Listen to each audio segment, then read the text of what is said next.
Honourable supreme court की triple bench में बैठे न्यायमूर्ति जस्टिस विक्रमनाथ, जस्टिस संदीप मेहता और जस्टिस एन.वी. अंजारिया ने सुओ मोटो यानी कि स्वतः संज्ञान लेते हुए, सुओ मोटो कॉग्निजेंस लेते हुए पूरे भारतवर्ष में जो भी आवारा कुत्ते, मवेशी, जो कोई भी पशु इस प्रकार से आवारा घूम रहे हैं, जिनका कोई संरक्षक नहीं है, कोई मालिक नहीं है, उनको लेकर के एक बहुत ही अहम फैसला सुनाया है। ऑनरेबल सुप्रीम कोर्ट ने पूरे देश भर में कुत्तों के काटने की बढ़ती घटनाओं को देखते हुए ये फैसला दिया कि अब कहीं भी, यानी कि किसी भी खेल के स्थान, किसी भी पार्क में, किसी भी सोसाइटी में, किसी भी ऐसे स्थान पर, चाहे वो स्कूल हो, चाहे वो रेलवे स्टेशन हो, बस स्टैंड हो, कोई भी खेल का ग्राउंड हो, वहां पर आवारा कुत्ते अब घूमते दिखाई नहीं देंगे। ऑनरेबल सुप्रीम कोर्ट ने स्टेट गवर्नमेंट्स को ये ऑर्डर दिए हैं कि वो इस प्रकार से घूमते हुए आवारा कुत्तों को पकड़ करके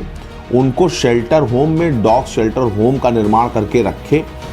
उन कुत्तों को इंजेक्शन लगाना, जो कि रेबीज के इंजेक्शन होंगे कि अगर वो किसी को काटते हैं तो किसी प्रकार की कोई इन्फेक्शन वगैरह ना फैले। उनका खान पान, देख रेख इत्यादि सभी की उचित व्यवस्था करने के स्पष्ट आदेश दिए हैं। ऑनरेबल सुप्रीम कोर्ट ने यह आदेश भी दिया कि इन कुत्तों की निगरानी अब सीसीटीवी कैमरे के जरिए की जाएगी कि हाँ, उनकी उचित व्यवस्था, उचित देखरेख की जा रही है शेल्टर होम्स में कि नहीं, उनके खान पान की व्यवस्था की जा रही है शेल्टर होम के में कि नहीं। और मैं आपको बता दूं, बहुत इंटरेस्टिंग चीज़ें जो ऑनरेबल सुप्रीम कोर्ट ने ऑब्जर्व की हैं और ये स्पष्ट आदेश दिए हैं कि सभी राज्य और केंद्र शासित प्रदेश 2 हफ्ते के अंदर सभी सार्वजनिक और शैक्षणिक संस्थान, हॉस्पिटल, रेलवे स्टेशन, बस अड्डे और खेल परिसर आदि की पहचान करके रिपोर्ट सबमिट करेंगे कि कौन कौन से प्लेसेस हैं, किस किस स्टेट में ऐसे जहां पर इस प्रकार से आवारा कुत्तों का जमावड़ा लगा रहता है। इन परिसरों को पूरी तरह से सुरक्षित करने के लिए बाउंड्री वॉल, बाड़, 4 दीवारी, गेट, ये सारी चीजों की व्यवस्था सभी केंद्र और राज्य सरकारों को 8 हफ्ते के अंदर करनी होगी। यदि कोई भी स्टेट गवर्नमेंट इस चीज में विफल रहती है तो उसके खिलाफ स्ट्रिक्ट एक्शन लिए जाएंगे ऑनरेबल सुप्रीम कोर्ट के द्वारा।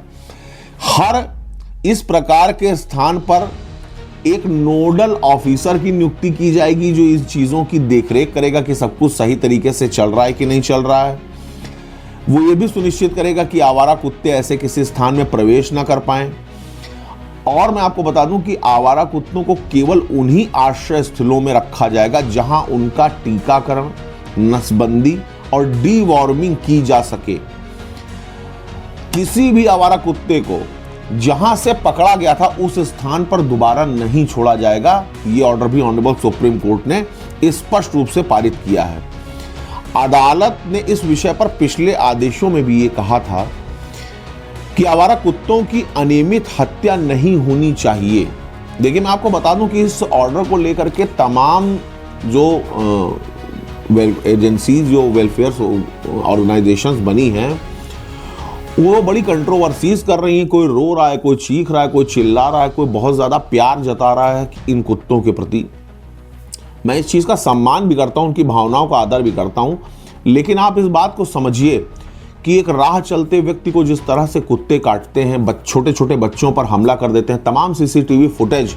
ऐसी आती है जो दिल को झकझोर के रख देती है कि कोई छोटा सा शिशु, कोई छोटा सा बच्चा कहीं खेल रहा है, 4-5 साल का बालक, और अचानक कुत्तों का झुंड उनके ऊपर आकर के हमला कर देता है। तो इन सभी प्रकार की घटनाओं को देखते हुए ऑनरेबल सुप्रीम कोर्ट का फैसला मेरी नज़र में कहीं भी गलत नहीं है, सही फैसला है। क्योंकि सुप्रीम कोर्ट ने कुत्तों को पकड़ करके मार देने या उनके साथ अत्याचार करने का ऑर्डर नहीं दिया, बल्कि कुत्ते जो कि कूड़ा, गंदगी और खराब चीज़ें खा करके बीमार होकर रोड चलते, कोई एक्सीडेंट में कुत्ता मर जाता है, कोई रोड क्रॉस करते हुए किसी के ऊपर कोई ट्रक चढ़ जाती थी, इस प्रकार की दुर्गति होने से भी उन कुत्तों को अब राहत मिलेगी। कुत्तों को संरक्षित करके अगर ऐसे शेल्टर होम्स में रखा जाएगा तो एक तो उनकी उचित देखरेख होगी, प्लस